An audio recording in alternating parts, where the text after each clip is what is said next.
Good evening, Elvis fans. Coming at you again from my basement studio to give you another video on Elvis bootlegs.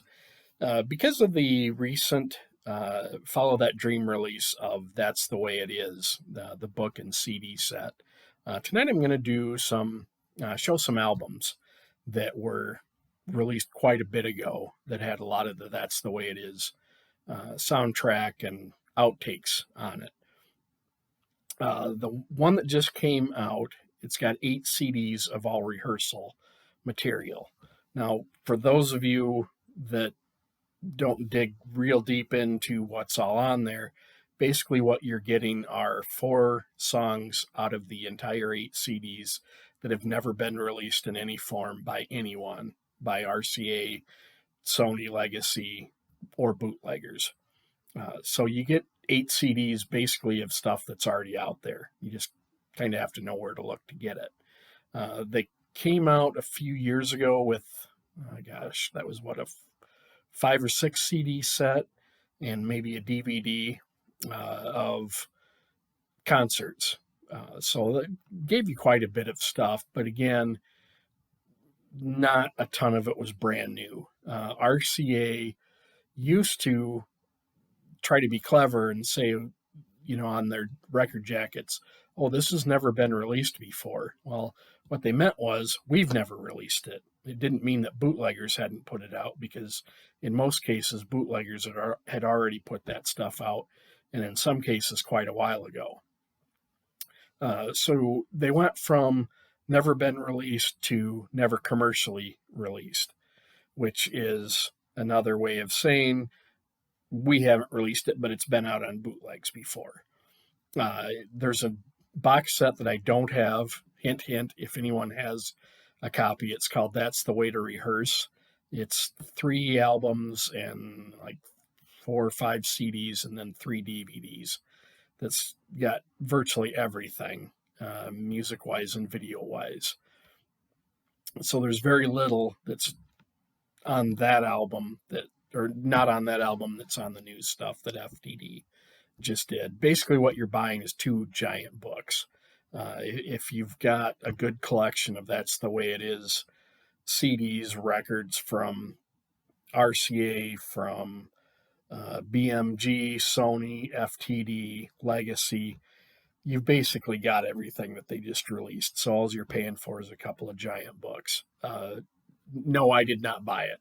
That's the Way It Is among my absolute favorite time periods, but even I didn't buy it just because I'm starting to get rid of my books. But anyway, so getting back to what we're here for, this is one of the first albums that came out.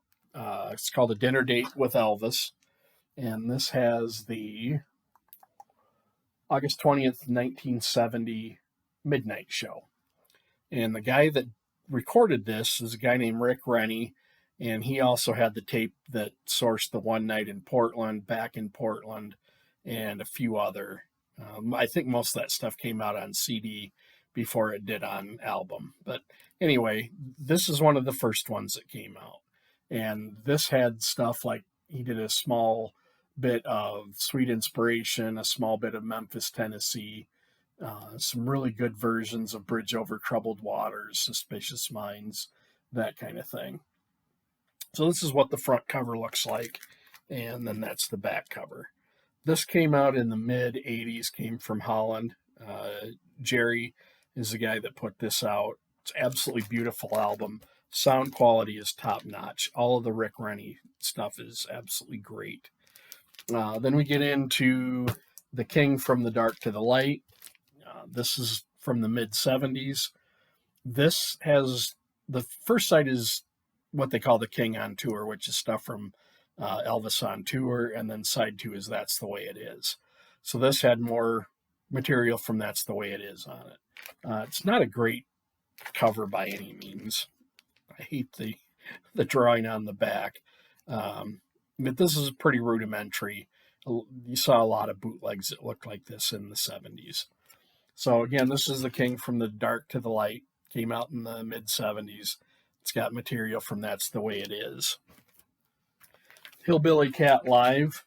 This actually has one complete concert from That's the Way It Is time, plus some bonus songs from another show. This is the one that the notorious Spring Valley or Spring Fever Record Club issue that only 189 of these were pressed. And luckily I have one of these. So that's the Hillbilly Cat Live. Again, That's the Way It Is material on it. Elvis, King of Las Vegas Live. This is from the infamous Wizardo bootlegger. And to show you how cheap this is, when I talk about this record as an insert, that's what I'm talking about. It came in a plain white, well, it's not going to come out, but you can see it's just a piece of paper shoved in there. That was all the packaging was. A pretty unflattering cover. Nothing on the back as to what it actually is. And what this is concert stuff from That's the Way It Is. So you had more stuff that came out. And I'll get into the reason why bootleggers picked on this movie so much. Then we have Oh Happy Day. This is a pretty rare bootleg. You don't see this all the time. I'm not going to say, yeah, go ahead and try to find it. You won't see it anywhere. Anytime I hear that, I take it as a challenge. This was another one, somebody on Facebook, like, oh, I've got Oh Happy Day, and you'll never find a copy. And of all the various sites out there, I think it took me about 10 minutes and I found one. So it's out there if you know where to look. There's another one that I'll cover later. It's the Frank Sinatra show with the blue jacket, and another person on Facebook, thought that they had something excessively rare, which it's rare, but again, I found it on either Discogs or CD and LP for sale. Took me about 5 minutes to find it. So anyway, getting back to that one, this is Oh Happy Day, and this has the August 14th midnight show. And the reason it's called Oh Happy Day is this is the concert that he actually sang that. I did a little bit of You Don't Know Me, Folsom Prison Blues, I Walk the Line, a lot of stuff on it. The good thing is it's a pretty cool concert. The bad thing is the bootlegger, in order to get it on one album, had to speed the tape up. So when you listen to this, it sounds almost like the Chipmunks. It's not that bad, but it's pretty close. The sound quality is not bad, but because he had to speed the tape up, it doesn't make for a very pleasant listening experience. But it's a cool album to have, so that's why I've got it in my collection. I think this was the first one that really contained stuff from That's the Way It Is.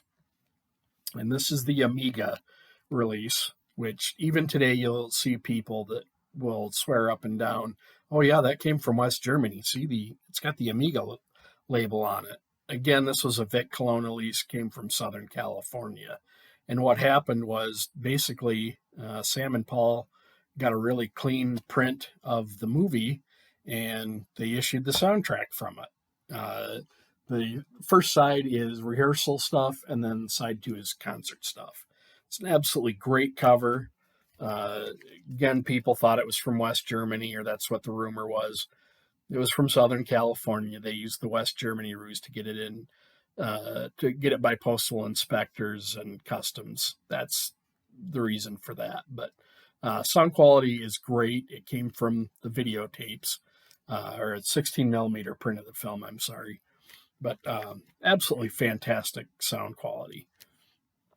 And then we have, this was the Lisa Records copy, and that's the way it is. This was the one that Lisa Records did. They were from over in Europe. If you see this picture on the back that looks familiar, it should, because that was the back cover photo on the Hilton Live 10-inch and 12-inch LP that I talked about in an earlier video.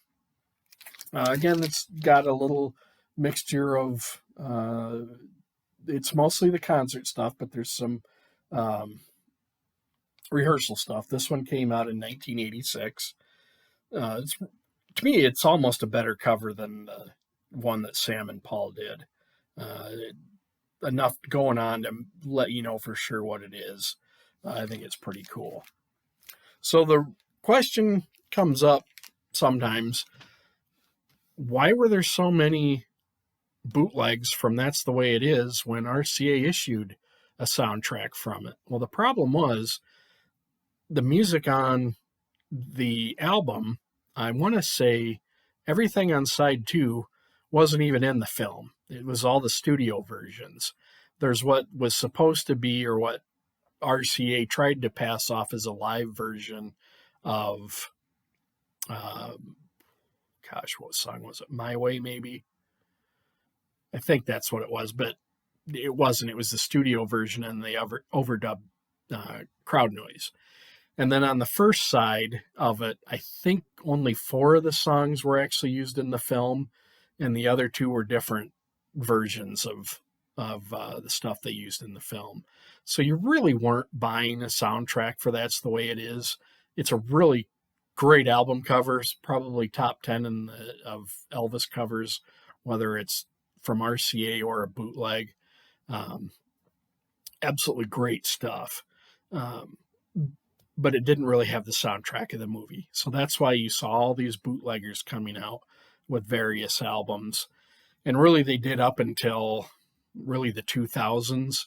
The FTD label, which is the Elvis specialty label that Sony has, they've done a couple of CDs and albums with That's the Way It Is material. It's all outtakes and that kind of thing. And again, they just came out with that massive box set that's got 8 CDs of stuff that bootleggers had put out years ago, and then 2 heavy books. So if it's something that you're into or you're interested in, certainly go ahead and buy it. I think it's selling for about $300 on average, US. So, and they're doing a second printing, I think.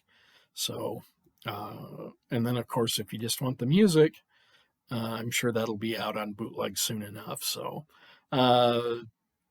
want to remind you again that if anybody has an extra copy or would like to sell or trade a copy of the That's the Way to Rehearse box set that's got the vinyl CDs and DVDs, I'm all ears. That's one of the few that I don't have that I would really like to get. So if you've got one out there, I would definitely be willing to talk to you about it. If you have any questions on any of the bootlegs we covered, or just bootlegs in general, feel free to put that in the comments. I'll answer as many as I can. And also, if you'd be interested in me doing a live one of these videos to where you can type in questions or stuff that you'd like to see, if there's enough interest in it, I would be happy to do that. I'll bring in all the boxes of bootlegs that I have, and I'll just grab stuff as people are asking about it and go over it. And if I don't have it, I will let you know. Thanks again for watching, and I hope you enjoyed this. Have a great night.